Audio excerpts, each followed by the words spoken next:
Head on Fire is a Patreon-supported podcast. Supporters of the show get early access to ad-free episodes, a private Discord server, archives, and more. All benefits are offered on a sliding scale, so no matter your level of donation, you never miss out. If you like this show, consider supporting it with $1 a month or whatever you can at patreon.com/headonfirepod. Thanks, and enjoy the show. There used to be a certain level of mystique to being an actor. You didn't really know much about these people beyond the portrayals of their characters on screen. You would see them on red carpets, smiling and waving to cameras, and in the occasionally over-curated interview that appeared in newspapers or magazines, accompanied by a glossy photo spread. But with the advent of reality television and, of course, social media, the separation between artist and audience has vanished. We know a lot more about the human beings that portray the characters that we know and loathe and love and despise and can't wait to see in the next installment of this massive comic book franchise. We know a lot about them. But what about the people that you can't always put a face to? I'm talking about voice actors, the people that give life to everything from the training video that you had to sit through at work, to a tearjerker commercial that makes your mom cry every Thanksgiving, to your favorite animated character, and of course, your favorite video game. Voice actors bring the world to life, but what it takes to be a successful voice actor, well, that's the subject of today's interview. I'm talking to Tawny Platis. She began life as a working child actor, took a left-hand turn into retail, and has been a successful full-time voice actress for many years. And she's my guest today to peel back the curtain and the microphone on what it takes to actually be a successful voice actor. What are some of the biggest misconceptions? And exactly how many training videos has she recorded? Here's Tawny Platis. Tawny Platis, thank you so much for being here on Head on Fire. I appreciate your time. Yeah, thank you so much for having me here. I love that, obviously, we're recording this together because we are just so professional and rich and famous and stuff. So I love that you invited me personally into your sound booth. Yeah, this is my recording studio. This is the temporary one, anyway. I love it. I love it. Okay, so for folks who don't know you or your work, tell people who you are and what you do. I'm Tawny Platis. I'm a voice actor and comedy content creator. So you may have heard me if you've ever done e-learning things, trainings for work, click next to continue. Select the best answer. That's me a lot of the times. I love it. So I have a million questions about the world of voice acting, voice performance, that kind of thing. But first, could we have a tiny what's going on behind you? I do love the sheer volume of Umbreon occurring behind you. I don't know what the plural for Umbreon is. I didn't think I would ever need to know that in real life, but apparently I do. What's going on behind you? We've got a lot of friends behind us. We do. I am recording a lot of my day in a padded room all by myself, so that doesn't really lend for the best mental health climate. So I decorate my recording space so it's really cozy, it's really cute. So everything is like purple and pink, and there's Pokemon on a little shelf behind me. I stream as well. So having like a nice little backdrop is really pleasant. There's little stars and lights all over the place. So I basically have tried to make it a very cozy e-girl atmosphere for an old lady. Geriatric at 32, you know? Oh my God, I'm literally older than you by quite a bit. So let's not go there.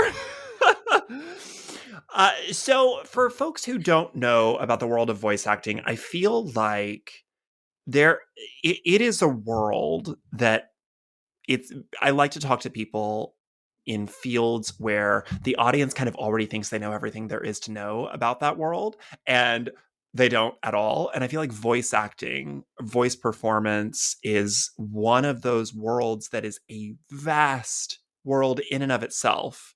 Like, I feel like when people talk about like acting, they think of, oh, I do commercials, I do, film background, that kind of, I feel like because there's enough film actors out there giving interviews and on social media and stuff. I feel like we have enough of kind of a gist of what that life is like. But voice acting is a very different kind of world. And especially lately, it is a much more solitary world than I think I realized. So talk to me a little bit about how you got into this world and what your average day is like. So I was a child actor in San Diego in the 90s. And when I say child actor, I don't mean, Macaulay Culkin or Lindsay Lohan or anything like that. I worked very small, very local, but very consistently. And I got my first voiceover gig when I was in about first grade for something on radio. Wow. So I've been doing this for quite a few years. And when I found that my first love, which was really theater, became difficult to pursue when puberty kind of hit me like a truck. We love theater around here. Love a theater kid. Love theater. Yeah. Total theater kid. Absolutely adore being on stage, everything about it. It got very tough to get work because I did not have a very graceful puberty. So I ended up doing a lot of stuff behind the mic because you don't have to show your face. At the time, that wasn't a big part of voice acting. So I was able to get gigs that way. And, as you get older, you kind of start to see the nature of being an artist, especially when it comes to acting, especially when it comes to theater. It's very hard to make a living doing that. So I was still pursuing voice acting while I was working a full-time job. I actually owned a retail store from 18 to, gosh, how old was I? Like 25, 26. Goodness. And yeah, so I was hard working work. that. It was very I've never hard owned work. a retail store, but I've been a manager of many. And Yeah. yikey do. It was 10 to 12 hours a day, 6, 7 days a week. So I'd go do that. And then I'd come home and I'd do voiceover for between 4 and 6 What'd you hours. sell? What kind of store was this, Tawny? It was baby supplies. So it was like, but it was used. So it was like Buffalo Exchange for kids. Oh my gosh. Yeah. Was it precious? Were people terrible? People were awful. Like I am in entertainment now. I have much kinder, healthier interactions. It is so much better for my mental health being in entertainment. Oh my gosh. Than Where being in where that rejection retail is everywhere. You're constantly being told you're not good enough. You're constantly getting rejected. So that's something. I mean, like I said, I worked retail for a very long time, and it's hell. So I get it. Retail is abusive, and I think about that every single day of my life. Is like, this is better on my mental health Yeah. than retail. That's nuts. That is bananas. So you eventually left it Mm-hmm. and got into the so were your evenings finally taking over enough that you could say, okay, well, I think I can swing this. Exactly. I was making as much doing voiceover as I was with the retail store. So I sold my store and then transitioned over into doing voiceover full time. And that was in 2016, right tail end of 2016, beginning of 2017. So is it like film, TV acting? Is there an agent involved? Are they getting you gigs, or are you on some kind of what is it? Oh God, what a theater do? Is it backdoor? Is that a very different thing? What is the backstage? Isn't it backstage? It's backstage. I feel like Backdoor I just said is another website. I was like, oh God, no. I feel like that's a very wrong thing. Yikes. It's for a very different kind of acting. Sorry. Tawny Platis on the back door. No. Well, I am hireable for anything for the right amount. I feel like that's true for a lot of people. It really is. Never say no. Keep adding zeros to it and we'll talk. Exactly. That's good. Okay, so there's an agent involved. They help you get work. There is for a lot of people, not for everyone. Pretty much across the board, this is the case with few exceptions. You have those like A-list top tier voice talent. So we're talking like the Troy Bakers of the world, the people who are like in those big Hollywood productions. A lot of those folks are definitely getting a lot of their work from their agents. Most of us, like, your day-to-day working actors like me, we're getting our own work. Even the people who are doing well, who have like, a healthy social media following, who are in some stuff that's pretty significant, we are doing most of our work. For most of us, our agents only get us about 10% of our gigs. Mm, But those are usually big gigs too. So it's like if you want to get those it's worth national it. Yeah. brands, you want to get the video game stuff, like that's what your agent's doing. Most of the stuff I get nowadays is from my social media and it's from my own direct marketing. And, I've been doing this since like I was 6, 7 years old. And I'm now reaching that point where it's like, it's kind of nice that I'm starting to just like have people come to me at this point, which is fantastic. But you still always have those weeks where like you're doing a little bit more direct marketing. Do you ever get recognized?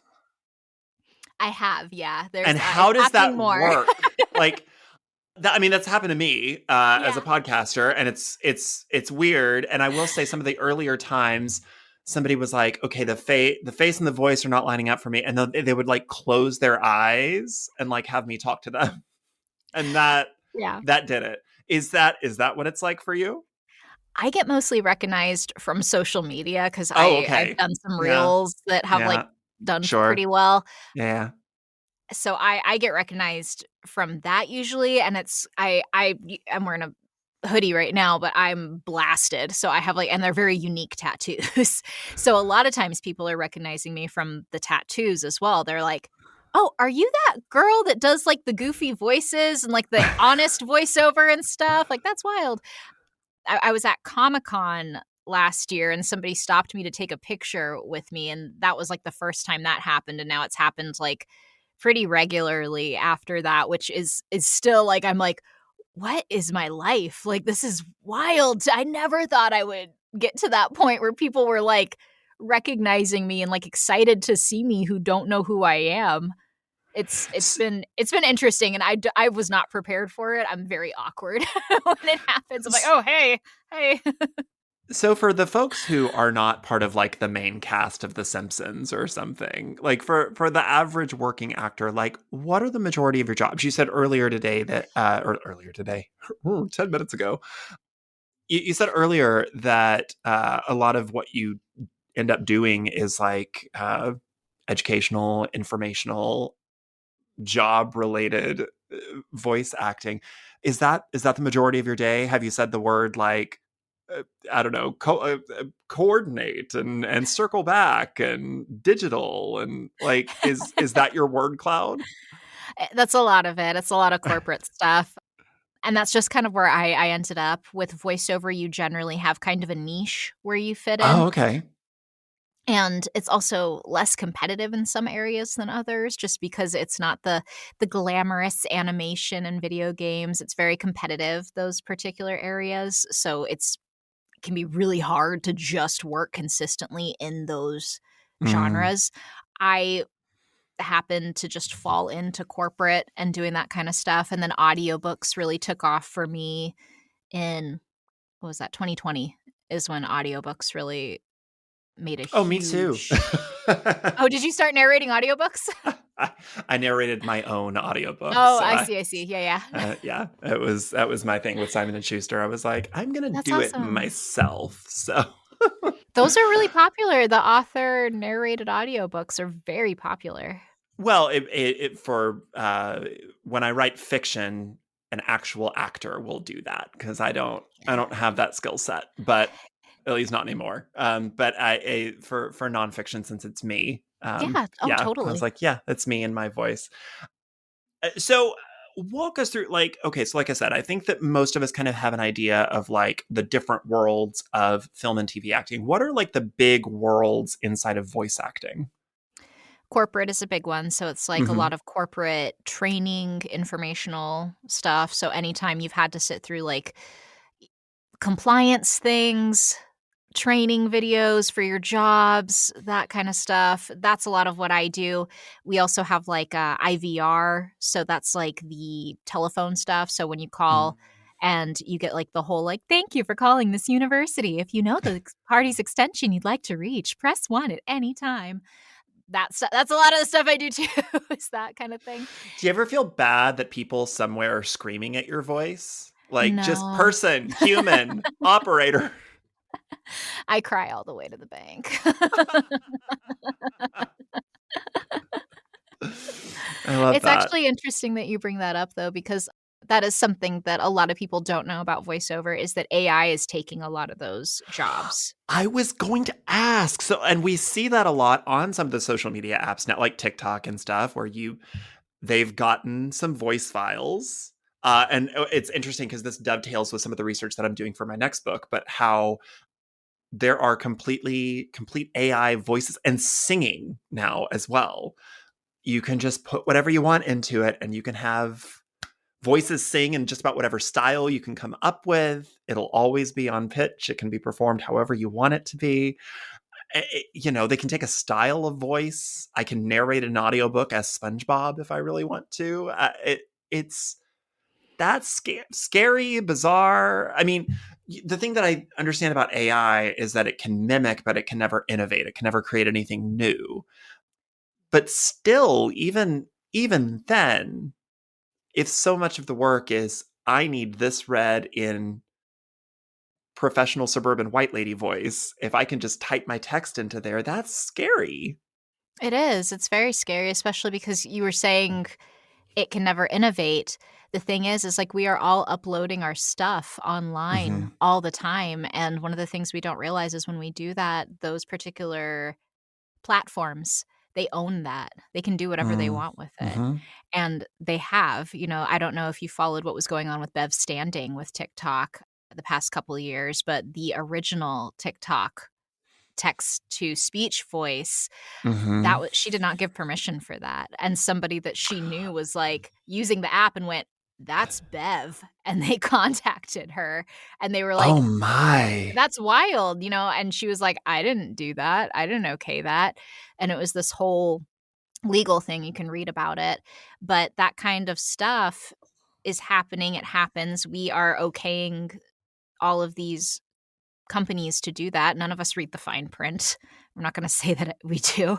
Sure." And it's even if very you do, there's the scary. cost benefit of analysis of can Then I you don't have that afford platform. Yeah. right, like you said, you've gotten a lot of your work from social media. Could I have afforded not being on social media and avoided having my voice become part of this algorithm training program?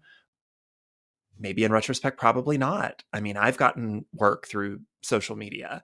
I can't afford to not have been on there all of this time. Now, I dream of a day when I don't have to be on there. I dream of a day when I You have think an that day will assistant. come?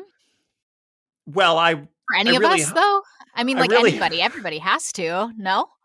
Like, I isn't that, would, don't you think that's the reality of like the way that the world is now is like we all have to be on social media using it? in a big way, yes, I do. Yeah. A bit. I mean, every author, I think, just kind of. Oh, I think anybody in any creative field, especially, dreams of the day when we don't need to be. Like we I don't all think would. that happens You anymore. don't think so? Not anymore. I don't think it's a I possibility guess. I anymore. mean, would Colleen Hoover have become Colleen Hoover had she not had social media? Had she not blown up on social media? Well, and I think that's Big something that romance like you author. yeah, yeah. When you look back at like people who got there before social media, I don't think that it's like that anymore. I don't think that you can get big without having some kind of presence like that. The way that we all consume media, the way that we find out about information now, I don't think it's possible to do that. Like that's why I have a little bit of an I have to speak carefully, a little bit of an issue with No, people you who don't don't. It's acknowledge fine. that. With like in voiceover, they don't really, in my opinion, see things for the reality that see the reality of the situation, which is Mhm. like we have to adapt to like what is actually happening. And there are so many voice actors that are like, AI is never going to replace my job. I'm really good at what I do. It can't take direction. It can't emote the way that I can. I've had so many clients who've tried the AI, they get frustrated with it. So then they hired me instead. And that's just not what's that's not the future. That's not what's happening. Technology's improving. And I'm very privileged to be friends with a lot of those tech bros. So I get to see the stuff that's not out yet, and it can take direction. It can emote. It sounds like a person. And we have to evolve with that, because I think you and I both know, if we look at, the history of the world, at no point have we ever been like, you know what, this might be a bad idea for humanity. Let's not advance the technology. It's 1,000%. I'm not 1,000. saying I'm okay with that. And just look at how fast it has evolved. Just how fast it has. I mean, just since things like ChatGPT came online, just a few months ago, I feel like. And, a number of websites, a number of apps that you can now use to input speech and to input text and have it come out as natural sounding speech. It's still not, everything the average layperson would want, but it is scary how fast it's getting there. Yeah. Yeah, absolutely. And I think that what we have to do is we have to go, okay, so what do I bring to the table that the AI can't? And that's the human connection part. And that's why I do think that stuff like having a social media presence is so important, because that's how I started following you. I'm like, oh my God, he's so fun. Like, I was like, I love him. He's so endearing. Like, look at the smile and like that warm light and everything. I was like, and I just loved listening to you and like everything about it. I was like, this is like the coolest guy. And that's how I started following you. And that's, the same reason that I've built up the audience that I have. And that's why brands hire me, is because they're like, oh, let's get Tawny Platis to do this, and she'll bring that audience. I suppose, if you think of it like in a book setting, fiction, I don't need to fall in love with the author necessarily. There are obviously authors that go on to great fame, but your book can do well without you personally being an entity right now. Social media obviously helps. We've seen that with books like Light Lark and, quite a few books that get big on social media. Even books like The Song of Achilles. I talk all the time about that, because it was a book that kind of languished in obscurity for 10 years. And then suddenly it blew up on TikTok overnight. And then it changed Madeline Miller's life. So, social media can absolutely transform things, but in nonfiction, people have to fall in love with the author, because it's that person. I've seen a million people over the years say, "Oh, I'm going to write my memoirs." Or I've been trying to sell my memoirs and nobody wants to buy them. And I'm like, well, you aren't anyone. Like, right. you can't. You're just a person. You don't have a social media presence. You haven't really done anything that's like, I mean, maybe you've lived this incredible life. I don't know. But if you don't have people that are clamoring to hear that story, then unfortunately, you're probably going to have a hard time selling it. I think like what you said too, where you were like, oh, you don't have to like be on social media as like a fiction author. But not I think as that much. there's not still as like much. And you're still relying on like social media presence though, yes. too. That stuff blows up on TikTok because somebody's talking about it. So there is still that reliance on the medium, whether or not you're like the face of it or not. No, I think what I was kind of referencing earlier is just this idea that there's like 5 authors who can put their name on a bag of old CVS receipts and it will become a New York Times bestseller. We all want that. All of us want that. I would dream one day of just, the Stephen King of it all, the James Patterson of it all, even Colleen Hoover at this point, I feel like could probably put her name on a bag of old CVS receipts and be #1 New York Times bestseller. There's a few folks out there that have a high enough profile that they can do that. I am not one of those people. I dream of being one of those people. I wonder like if that's something that I could talk about this all day. Like, let's do it. I just wonder if that's something that is like going to exist for much longer. Like you mentioned some of those names and like some of those people, like I know Stephen King, but Stephen King has like not personally. Wait, like personally? Like, no. I was like, were you a background actor in It in the early 90s? I should just start telling people that. Like I was like the kid in the back of it. Oh yeah. That one girl that got murdered. It was, you never see her face. That was me. That was the back of my head. That was my hand. Yep. Yeah. But I wonder about that. Like, like I recognize that name, Stephen King. Sure. And that's because of like how he was put in the cultural zeitgeist, like before everything. Now I feel like you have to like maintain to be relevant, like you can't just like reach that certain point and then you can put your name on anything and then it sells. Hmm. Like you have to keep doing it because now it's so competitive and there's so many people and it's so accessible, which is great. But Hmm. it's always like, yeah, I really like this author, and then something else comes by and something else comes by, and it's like, oh, that's really cool. Oh, that's really cool. We're fighting for attention now, and so I wonder if that's going to be something that is even attainable. Like we all have to be Lady Gaga. We all have to be reinventing ourselves and staying Constantly. constantly in the forefront. Zeitgeist. Yeah, the Yeah. zeitgeist. Yeah, that is very true. Perhaps the days of being able to make it big and then letting your work speak for itself only ever, without needing to rely on social media in any kind of way. That those days maybe they are unfortunately past. I don't know about unfortunately. You do raise a lot of very good points. A lot more chairs can be pulled up to the table. A lot more tables can be built. There are a whole lot more people that are able to get new kinds of stories out than ever before. You don't have to write a book if the story that you have to tell is better as a podcast series, as an audio format. Those exist now, and it's easier for people to consume them. And there are a lot more options for storytelling, for creative output than ever before. Mhm. I just hate dealing with the comment section. So I just generally want to be off social media, just generally speaking. Oh my God. Same, same. Oh, the comments. I'm like, we are practicing everything we learned in therapy every time we are in those comments. I'm It's a like, lot of woo-saw around here. Just a mm. lot of, yeah. Yeah. It's like, these reading comprehension skills, these are not being taught. It's not happening. I completely turn into Elsa when I have to read the comments because I am letting it go. Oh, you are better than me. So I have a question. What are the big goals, like the big dreams of the voice actor? So obviously, I'm a plucky little small town guy wanting to make it big in the acting world. I go to Hollywood and I audition for film and TV. In the voice acting world, if I want to make it big, am I aiming for a TV show? Am I aiming for I know that video games are a huge thing right now. I play a game called Genshin Impact, and people talk about the voice actors on that show all the time. Do you play Genshin Impact?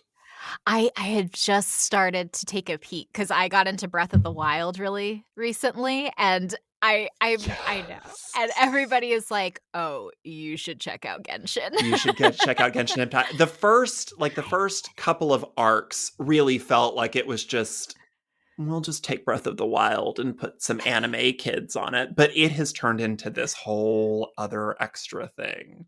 Yeah. Yeah, we'll talk. I'll get your name. We'll go be friends. I'll Okay. help. I'm much higher level. I'll go help you beat up all your bad guys for you. It'll be Thanks. fun. Yay. I'm excited. But like, am I aiming for video games? Am I aiming for TV shows? Is there some other world that people like? It's like, oh, actually, if you really want to be at the top of the voice acting game, you need to be reading, I don't know, Muzak on Target's PA system or something. Like, what are the big worlds for voice acting? So most people, because it's the most fun, most people want to be doing character work, which is animation in video games. So for us, kind of like that, like you made it, like that, like, okay, like I'm pretty solid, is like getting that big series. So that's like Mm. you get something like Bob's Burgers and it lasts for, decades. That's like the goal, is all that consistent work. That's really like the dream, is to get something that blows up and gets signed for multiple seasons and you're a main character. That's the dream. What's tough about that is like nowadays a lot of those roles are going to people who are on-screen actors, who are A-listers, who are celebrities, because it's kind of like what I talked about earlier. It's our value nowadays as performers oftentimes is the audience we can bring. So you Mhm. already have to just like have your own name and be big. And a lot of times that is coming from social media. So that's something where it all kind of fits together, and you Mhm. need one to get the other. So like having that social media presence, like I use him as an example constantly, and he's like the best example of this is Stefan Johnson. I'm not sure if you follow him. He does the snack reviews, and he's a voiceover actor. So if you've ever heard that soundbite that's like, this is a work of art, that is Stefan Johnson. And they all, Oh! yeah. Yeah. And he's lovely. Nicest guy. Always happy when I get to chat with him. Can't say enough good things about him. He's anytime I'm telling people, anytime like people are like, what should I do as a voice actor? What are the goals? How do you do it? I'm like, Stefan is how you do it. Like everything that Stefan has done, yes, that's exactly how it's done. So that's kind of for us. It's like having the social media presence, so you have the audience, so you're valuable. You have to be able to really like do it all, have the audience, and be really, really good at your job. You were talking about how so many of the bigger, the main cast of series, even animated series, are going to big names, and I feel like we saw some of that. We rarely get a behind the scenes look into the world of voice acting, but I feel like the mainstream world got a peek in it this past year. Was it this past year? The pandemic made me lose all sense of time. But when the Futurama reboot was announced, and John DiMaggio, who is the voice actor who voices Bender, was the only one of the main cast that wasn't originally re-signed. And from the little bit that I remember, because I don't have that information at the front of my recall, one of the big problems with him was he, I believe, was not being offered the same money that some of the other actors were. A lot of the other main cast is also famous in their own right on film and TV. Like notably, what's her name? Leela, Katie Segal or Mhm. Siegel. Yeah. She's quite famous in her own right. A number of the other voice actors are kind of famous in their own right on film and TV. And he brought into the main discourse that, like, listen, I'm the voice of all your favorite characters. I am a huge name in this industry. I have every right to demand to hold out for the right contract. And he eventually was successful, but it was a long negotiation.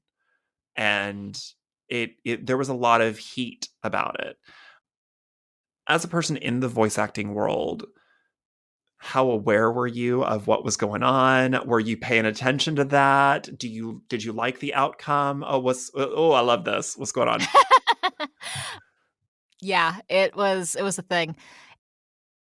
One of the things that I was just really glad about was that it was getting so much attention on it, because voice acting rates have plummeted. We are definitely, like, considered less than when it comes to Mhm. entertainment. Like, voice acting is like the, like, "Oh, like, you're not on camera," like, we are often thought of as less than.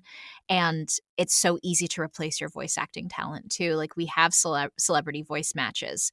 That was an option where, like, for DiMaggio, he could have just, if he's like, "No, I'm not gonna work for that. You need to pay me." They're like, "We'll find somebody who can do a Bender impression. Go yourself," you know? And the rates have just plummeted for Mhm. that reason too. Like we were talking about earlier, that's one of the tough parts about things being so accessible with voiceover. Like I love it. I love that there are more opportunities for people, but what's tough is there are more opportunities for people who don't know to negotiate their rates and to be paid fairly. And those people are taken advantage of. Mhm. So a job that used to pay $5,000, you're having these really big brands pay like $100 for a gig for that because they can, you know? So it was something that I was really glad that was getting attention. And it was also something that was very sobering too, where I was like, Mm. man, they can do that to DiMaggio. Like, I really am just, you know, playing with fire every day here. Like, it's scary.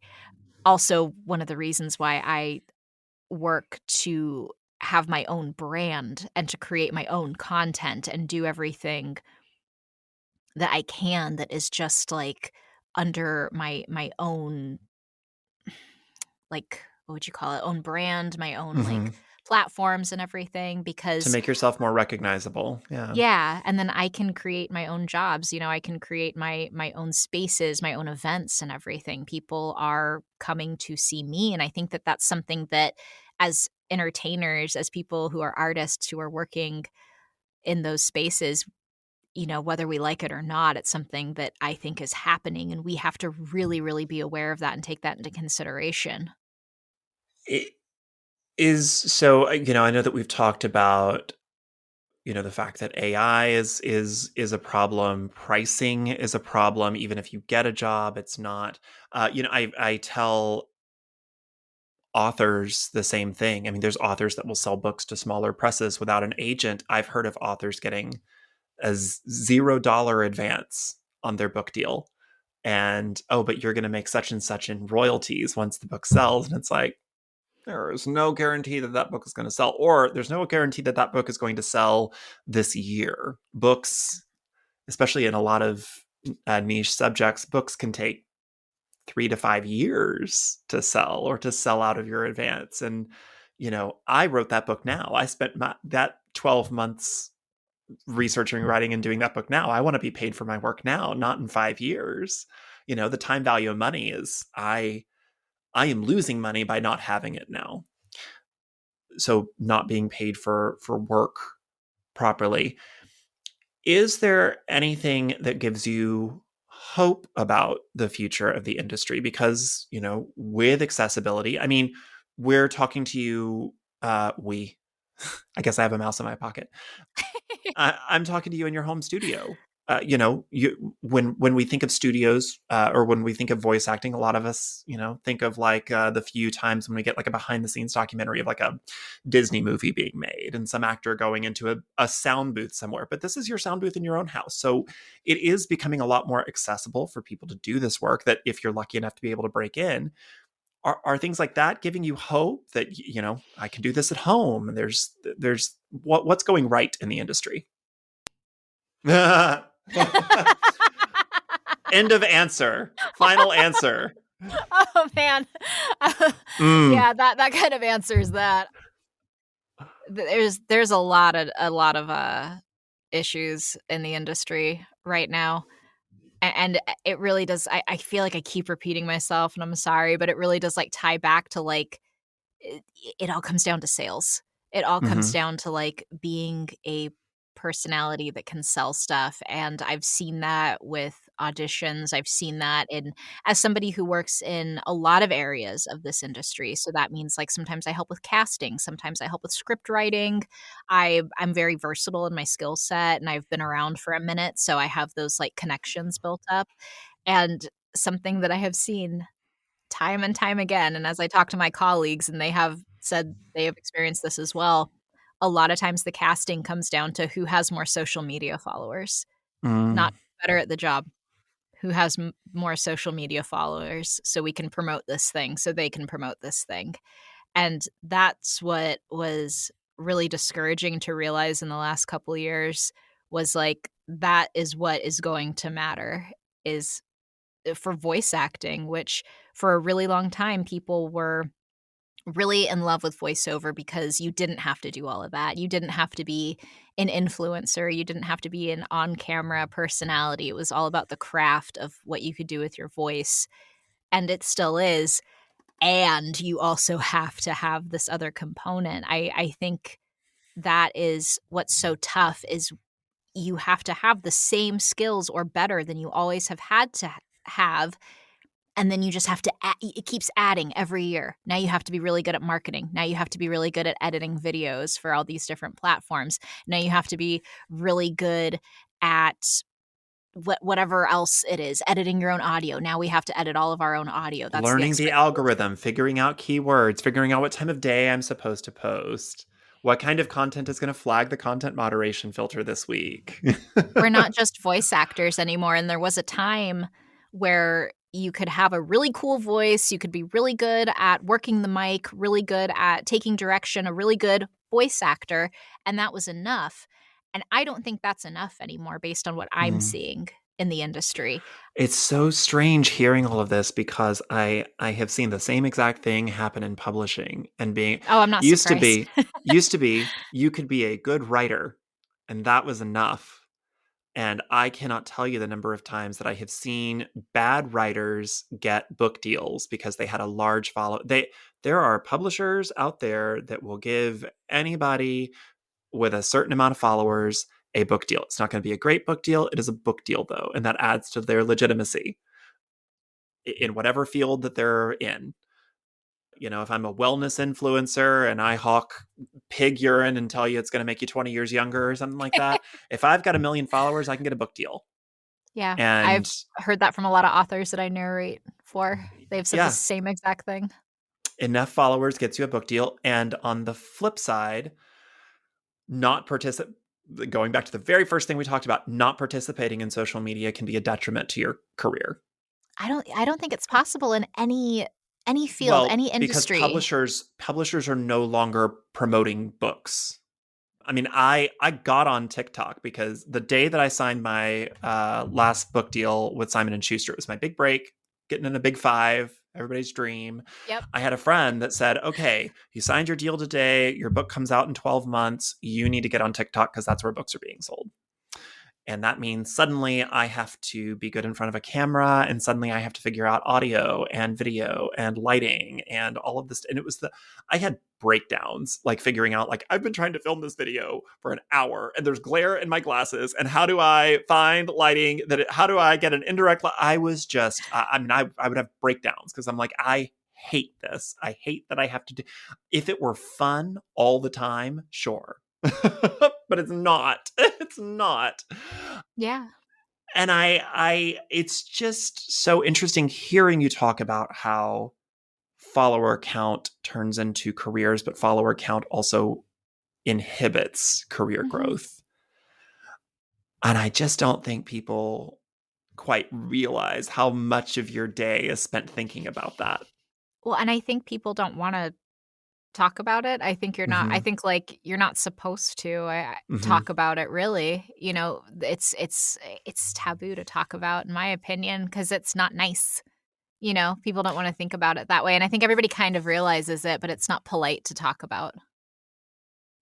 You know, because it's gross. Well, sure. I mean, oh gosh, adult life is just a middle school popularity contest. Yeah.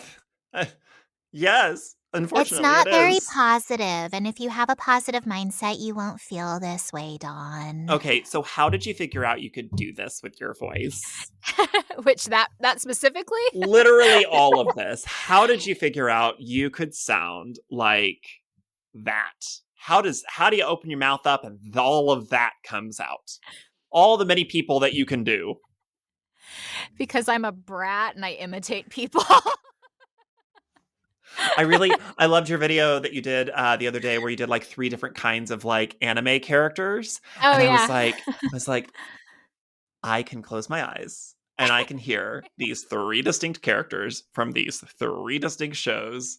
And I hate you because I can't do that. I can be entertaining and I can read in an entertaining way and I can perform in an entertaining way. I can't do that. How do you, if I'm interested in this work, how do you do that? I'm going to tell you exactly what I did too, and everybody hates this answer. I started doing it when I was a kid, and like I would repeat everything. So anything I would hear, like watching TV, movies, radio, music, anything like that, I would just keep repeating it. I'd keep repeating it. I had something, you might remember these. Remember yak backs? Yes. Mine was I had purple. one. Mine was green. Yep. And that was the weirdest concept for a toy. Oh my gosh, but I loved it because I would and I'd record it, I'd listen to it, and I'd keep listening to it, and then I'd listen to the other thing, and I'd be like, does that sound like that? So I have been like, which is a big leg up as a voice actor and like being in this industry, because a lot of people aren't doing that. Most people, they hate hearing their voice. You know, they hear it, they're like, ugh. I've been doing it for my whole life, where I've like had headphones or had something like the yak back, where I'm very aware what my voice sounds like. And it's been literally like over, it's been decades of practice of doing that, of like hearing people and then imitating it and listening back, like with the anime. Okay, so, it sounds like a boy. What am I noticing about this? He's down here. Yeah, yeah, yeah. Yeah. So it's like a lot of people aren't seeing all of that really unglamorous practice of just sitting by yourself, and like listening and then imitating and being really annoying to your family and everybody around you. But a lot of it, I think for me specifically, and I think everybody's probably different, but I'm from a very musical family. One of my parents is a drummer and is like that, like just sat down one day in front of a friend's drum kit, listened to something and started imitating it. And everybody was like, what is going on here? And I'm able to do that with sound for the most part.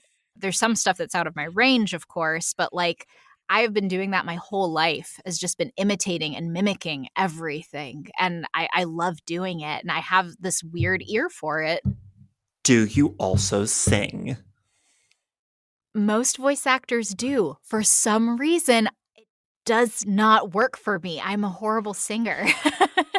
So unless I'm imitating do you ever take a somebody job, very like do you ever do character specifically. work where you have to sing and suddenly you're like, oh no, I guess I better figure that part out? Not unless it's cartoonish. Like I can sing in like a cartoonish fashion, or I can imitate people that have very distinct singing voices, like Gwen Stefani. Like she's like Sure, really up sure. here, like Or Kesha or something like that. yeah, like something where it's like it's singing, but like or anything like very cartoonish, like and today's the day, like stuff like that is different because there's something that's very specific there to imitate. My own voice though can't do a thing with it as far as singing goes. I don't know why. I think it's just my natural voice is not the most melodious. Okay, so let's talk technology. You have a lot of stuff going on in front of you. So what I does know. the average voice actor need to have to get this, I'm in the deep dark This American Life void? I think every voice actor, anybody that does any kind of audio, we all want to sound like we live in whatever deep, dark, warm void that Ira Glass lives in on This Mm, American Life. I feel like he set the standard for like what good sound is. So yeah. what do you have? What's your setup? So that's a particular sound. I want to answer all of these questions because I have lots. Yes. This is just a very small part of what's going on too, like with everything here. So I'm in a temporary booth because I am building an actual sound studio in my home, which is a very expensive, very long project. Like we're probably at least a year out from that being done. So this is a very temporary booth. But a lot of people record in something like that. This is a custom, like what people would imagine when you hear whisper room. I don't know if you're familiar with the whisper room, but that's essentially what this is. So for people who are like, what's going on here? Basically, this is like a custom whisper room. And if you don't know what that is, you can look it up. Oh, okay.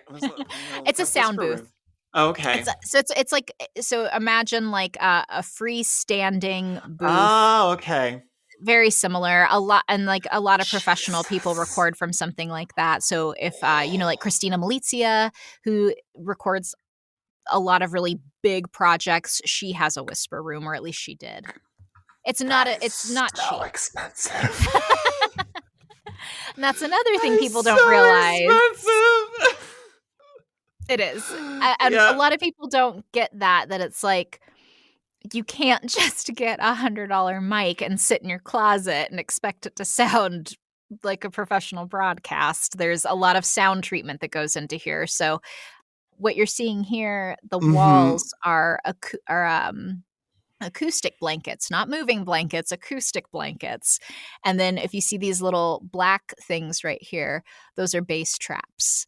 And then yeah, so this is custom for my setup that I did with a voice acting engineer, not a music engineer. It is very different. And this is all set up for my specific voice, my specific equipment, how I'm sitting. All of this is engineered to do something very particular with the sound. And what role does the Venusaur play? This is a pop filter. No, And the Venusaur. What is that doing? Is that absorbing bass behind you? this? The Venusaur. Oh, Next the to the Umbreon. Ivysaur. Oh, is that an Ivysaur? Yeah, Little I'm like, what flower are on you its back. talking Yeah, about? that. Yeah. That's What role does it play in your sound recording? Ivysaur plays the emotional support role. It does not really play like a sound role. Okay, so I've got bass traps, I've got acoustic blankets. What kind of microphone do you have? I'm a nerd. I usually hate saying this because Is it people will like, Rodecaster? no, this is Mojave, but I usually don't like saying what it is because people are like, oh, that's the mic I'll get because Tawny Platis uses that mic. Oh. This is a mic for my voice. This is not a mic for everybody's voice. You want to get a consultation with an engineer so you can figure out what the best microphone for your voice in your sound treated recording space is going to be. One mic does not fit all. This is a Mojave one. Yeah. I did not know that you could have a consultation with a sound engineer to have a microphone. I bought a Blue Yeti. I know. A decade ago. I am gagged. I'm so gagged. Oh my God. I have never been cut so low, Tawny Platis. It's fine for podcasting. Wow. Some of us are just out here hustling, Tawny Platis. Some of us don't have Mojave money. Okay? It did take me 30 years to get Mojave money. It's not for voiceover. Podcast listeners are going to love this. This is great audio right now. Just 7 minutes of laughter. Oh, God. Okay. Well, she was so mean to him. What's wrong with my microphone, Tawny? God damn it. The hell? It's fine for podcasting. No, for voice acting, though, there's particular kinds of mics that are going to be picking things up. And there's something to be said about like clarity and for what's enhancing with your vocal tone specifically. So for instance, like if I used a Rode, it would be horrible because I have a very high-pitched voice. This is not my natural speaking voice. I've been pitching my voice lower since I was a teenager because I have a very high-pitched voice. And adults in my life were like, you need to adjust that or nobody's ever going to take you seriously. Isn't that hurting your larynx? Isn't like forcing... Who cares? I've got Mojave money. I'll get throat surgery one day. It's fine. Oh man, Mojave money's not going to get American healthcare, Don. Oh God. Okay. Yeah. Okay. So you're pitching your voice low, and this microphone is sexy. You've got a pop filter. I promise I'm really good at interviewing. Are you really good at interviewing people that are like heckling you during the interview? So good. I'm really good at it. It was so good. This is amazing. I was going to show up and like read you to filth today, God, did you? That was an excellent read. God, that was such an excellent read. Okay, you know what? That's fine. What microphone should I be getting, Tawny Platis? What do you recommend for the average flamboyant homosexual who does a podcast in his home office? If you're just podcasting, a Blue Yeti is totally fine. If you're starting out with voiceover, a lot of really good mics to be. Again, I always get a consultation as a voice actor with an engineer because it's going to save you so much money and time, and it's going to sound so much better. The consultations are oftentimes free too. Like really? Oh yeah, totally. Like or very affordable. Like they're between $50 and $100. They'll like talk to you, like listen to your voice, give you a good evaluation. A lot of people start out with a Rode. People that typically have richer, bassier voices. I don't use a Rode. I don't have one of those. You might do well in a Mojave then. The Mojave's bringing out what little warmth and bass I do have on a Rode. I sound very what you call tinny. So tinny is Mhm. like that, sounds like it was like recorded in a soup can, like that. And it's like it kind of sounds like a mosquito. Google's been listening to us because I typed M and it said, "Oh, Mojave microphone." Don't love that. No. Don't love that. Scary. And Jump scare. you build as you go too. So like you start out with, like, I didn't start out with a Mojave. I started out with like a $150 microphone. Was it a Shure? But you can get a good microphone for like a couple $100. Like they're not as like prohibitively expensive. You don't have to start out with I don't have a Neumann. I've been doing this since I was a kid. I don't have a Neumann. What is a Neumann? Oh, it's like a $1,200 mic, like a minimum. So it's Mojave. So expensive. I'm looking at it right now.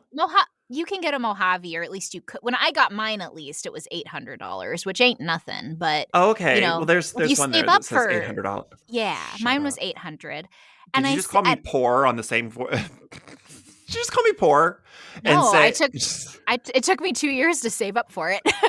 Just stop eating so much avocado toast, Dawn. Stop it. Absolutely not. And go buy yourself a microphone. Tawny Platis Eating is going to read me for avocado filth. toast is an act of resistance, and I'm all for it. Okay. But it doesn't have to be. What is the most overrated piece of equipment out there? What's the thing that the people are like, oh, you need this? And you're like, no, I don't. No, you don't. Oh, that's a good question. The most overrated piece of equipment? I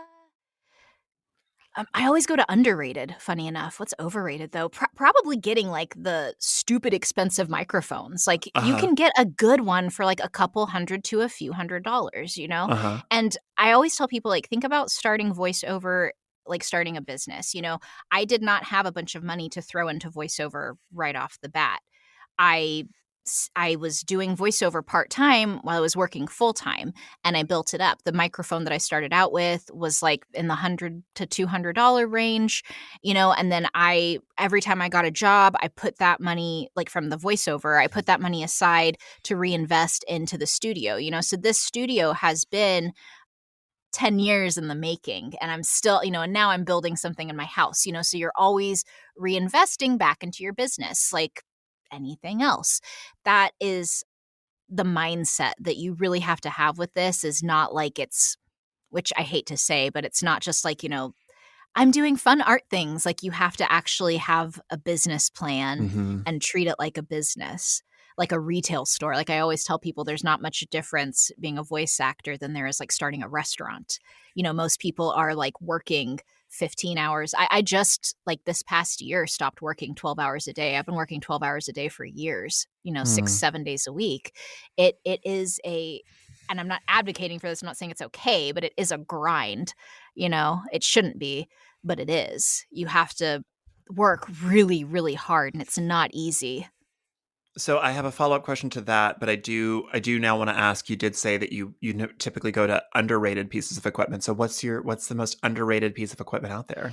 Your sound treatment, because like your actual equipment, your recording equipment, like your microphone, your preamp, all your processor, all that stuff, that does not have to be stupid expensive. Like I was saying, you can get like a pretty decent mic for a couple $100, and as technology is getting better, all those prices are going down. You can get really good audio off of something that is not going to break the bank. It's pretty attainable. But people don't invest into the space treatment. That's where you should be really putting your money. Don't look behind me. I have wanted either acoustic blankets or acoustic tiles for my office for a while now, and I haven't done it. So, because this wasn't, I didn't know that this was going to be as permanent of a space as it has ended up being. So that's why I haven't done anything to this room, but I probably should. Well, and there's always little stuff. There's always little stuff you can do that like will go a long way. Like, you don't have to get the stupid expensive bass traps. You can get like the foam paneling, and you can get a consultation with an engineer and be like, hey, which again, I think saves a ton of like money and stress and time in the long run. You get a consultation with an engineer and be like, this is what I want to achieve. This is the space I have. What should I do? This is my budget. What can I do with that? And they will give you something that you will be shocked. Like, when you listen to the before and after, that was something I always really liked doing, was like, as I grew with my business, was like, okay, I saved up some money, so I can get like the next, thing. and get my next deal. And then I would listen to like what it sounded like after and then like what it sounded like before. And I was like, oh my God, like the quality enhancement.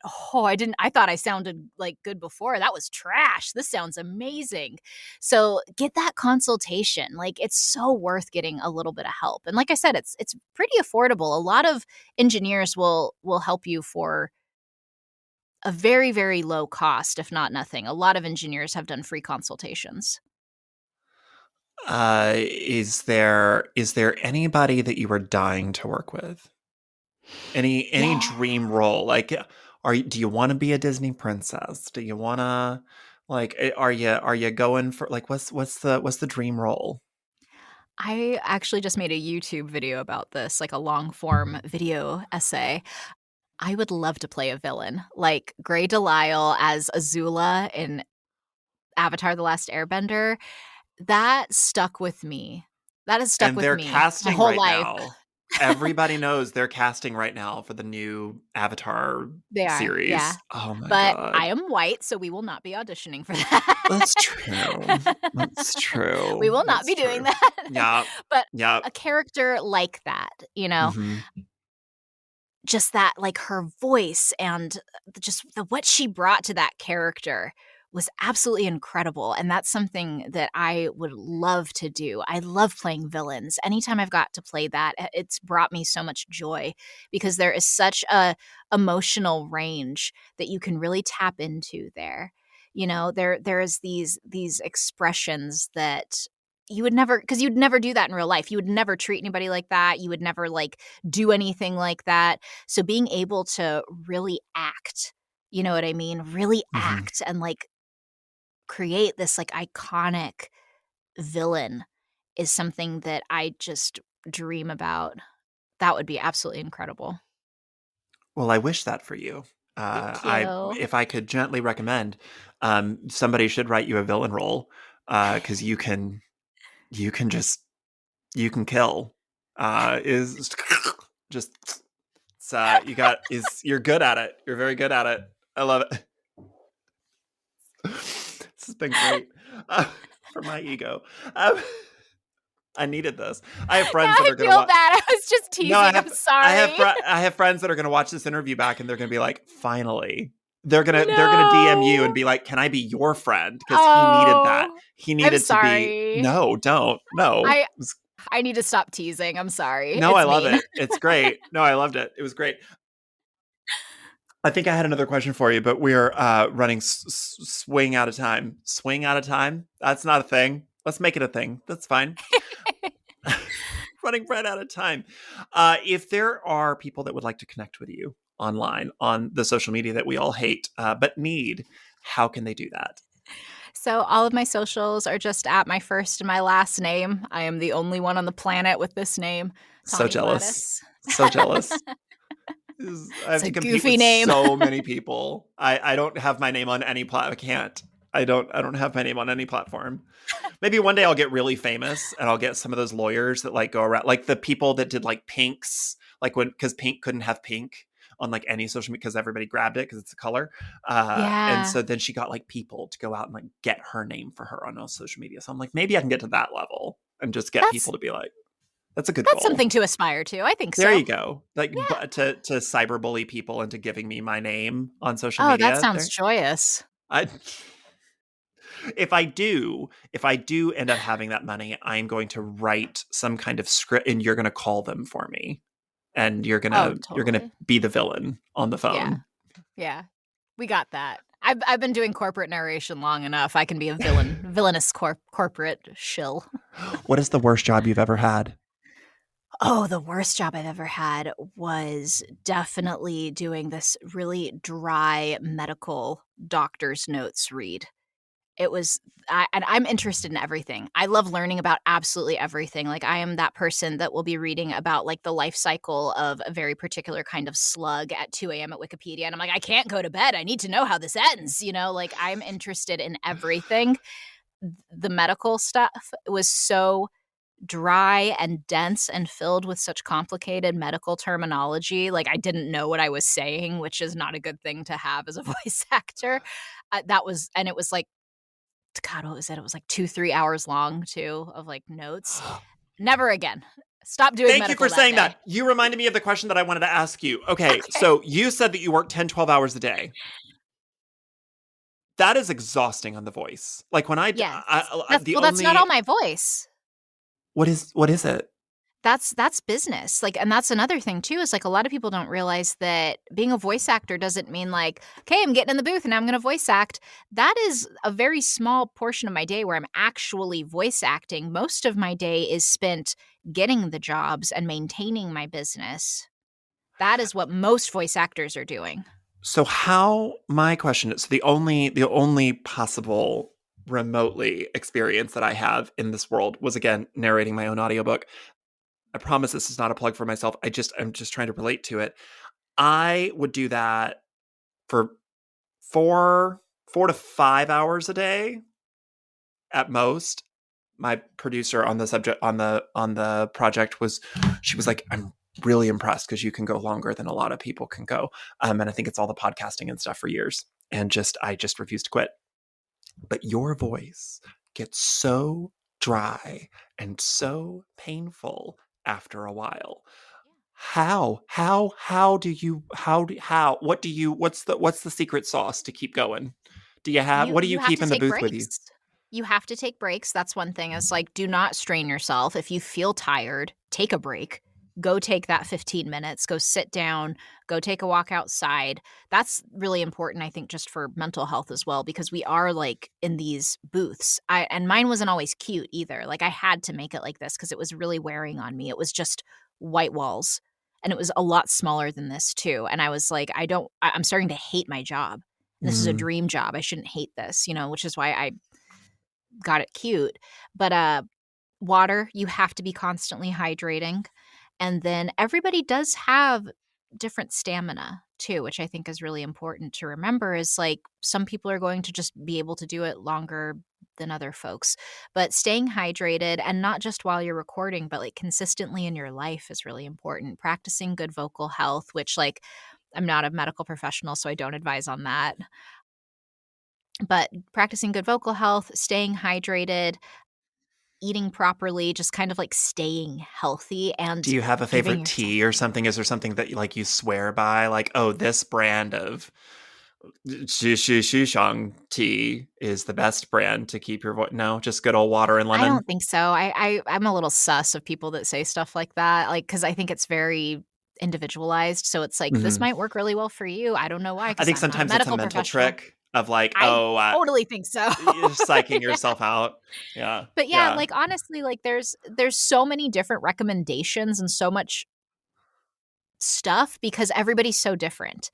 And a Mhm. lot of it is like trial and error and figuring out what works for you. For me, green apples, chewing gum to keep like a consistent like salvation for me is a big one. I have some health issues with some medication that requires me to take. I have to take it, and it gives me dry mouth really bad. So for me, Mhm. it's like kind of a constant battle. So, that's what works for me, is like the green apples, I'm always chewing gum. I always have gum in my mouth, and staying really hydrated. But that's what works for me. Some people don't even have the issue. They're just like, I don't have mouth noise. I don't get tired. I don't, that's I just hate how it those is. people. Screw those Me too. people. Same. my one of my closest friends in voiceover, like, we talk every day. He's like that. I'm like, well, like, doesn't it take you like a while to like edit out the mouth noise and everything, And he's like, no, and I'm like, he just doesn't have mouth noise.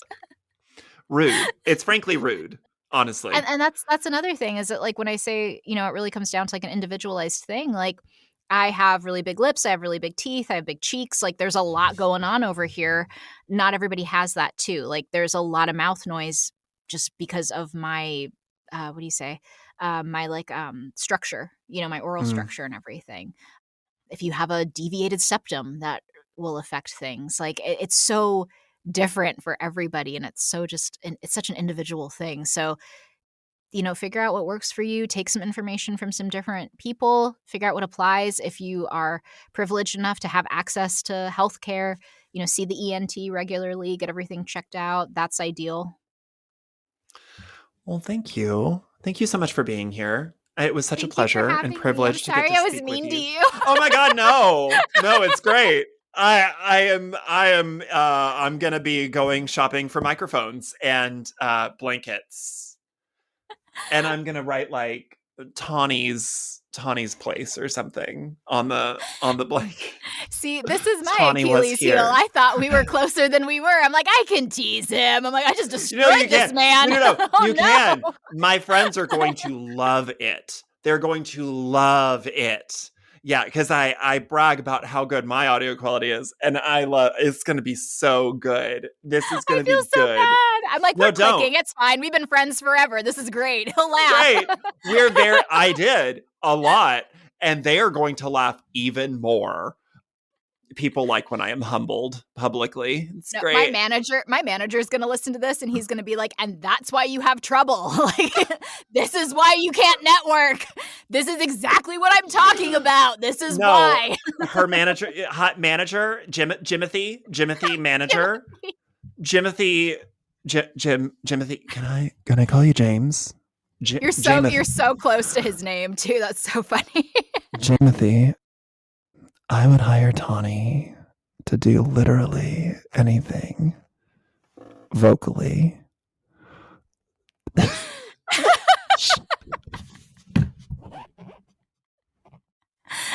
Dawn, we can only get so wet. Control yourself. Yes, I've watched Archer. Thank you. I've seen that show. Okay, Tawny Platis, thank you so much for being here on Head on Fire. I loved it. You're great. Thank you. Thank you. Thank you so much. It was so much fun. And that's going to do it here for this episode of Head on Fire. My thanks to my guest, Tawny Platis. Tawny, I love you to little bits and pieces. I'm going to get a new microphone and send you the bill. If you like this show and you want to support it, there are a number of ways to help. Please consider sharing it with your friends on social media. That is the biggest and best way of helping this show grow. You could also like or rate the show 5 stars on places like Apple Podcasts or Spotify. And while you're there, leave a review. Even a few emojis helps recommend the show to other listeners like you. If you hate the ads at the beginning and end of this show, consider joining my Patreon on a monthly basis. Patrons receive additional audio and video content, as well as archived episodes, a private Discord server, and fun goodies. I am currently writing a book, and Patreon supporters are going to get like little inside peeks into what's coming into that book. So I'm just letting you know if that's a thing that you are just dying to get a little leg up on, that's the place to go. You can sign up at patreon.com/headonfirepod. If you would like to connect with me on social media, I am on TikTok and Instagram and Twitter for what that's worth these days at headonfirepod. Thanks so much for joining, and thanks so much for tuning in and downloading and sharing the show. I've got to go, but before I do, please remember that we can only get so wet. Bye.